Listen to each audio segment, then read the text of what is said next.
concat is a method that you call on an existing array, and it returns back to you a new array that has the original plus any parameters you pass in here. Let's see this in action. If we create an array with 2 items and we wanted to add a third item to it, we can use concat. We say new items equals items.concat 3. So items is the original array. All arrays have a concat method, which takes a copy of this original array, adds to it any parameters you pass in here, and returns a new array. So if we log this to the console, we should see 1, 2, and 3. And there you have it. So that's the basics of array concat. Now let's look at a few other features. You are not limited to a single argument. You can provide as many here as you like. And they all get added to the array. You're also not limited by type, so you can add a string if you like, or an undefined value. Any number of items here is okay, and they all get appended to a copy of the original items array. One of the more interesting features of concat is that it can actually take in other arrays. So for example, if we provide another array inside here with the numbers 3 and 4, we actually get the same result as calling it with 3 and 4 separately. This is because concat looks at each and every argument, and if it's an array, it will pull out each value from that array and add it to the original. This works with multiple items as well.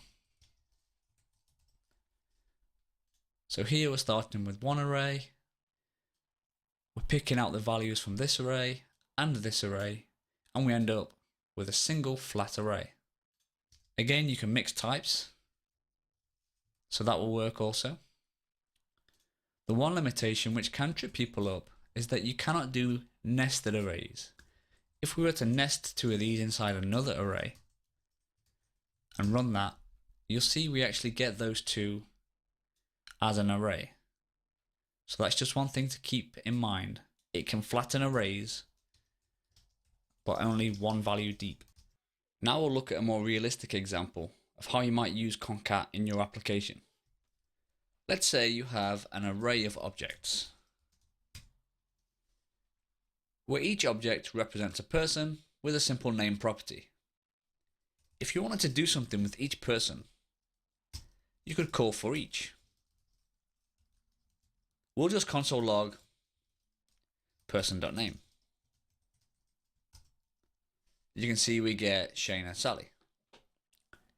Now, if we had another array of people, maybe it comes from a different source or it's generated from user input, we'll call this people 2. And we'll say it's Simon and Ben.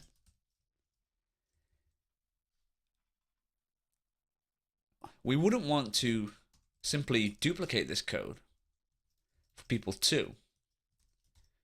Although it would work, a better way would be to use concat.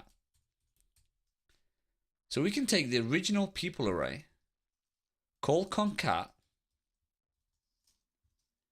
with people 2, and then call for each. So this works because if you remember from the beginning of this video, when you call concat on an existing array, it takes the original array, then it looks at each argument. If it's an array itself, which this is, it will pull out each value, in this case each object, add it to a copy of people, and return a new array. So by the time we get to this line, we're actually acting on 4 items. We're acting on these 2 and these 2, which is why we get Shane, Sally, Simon, and Ben.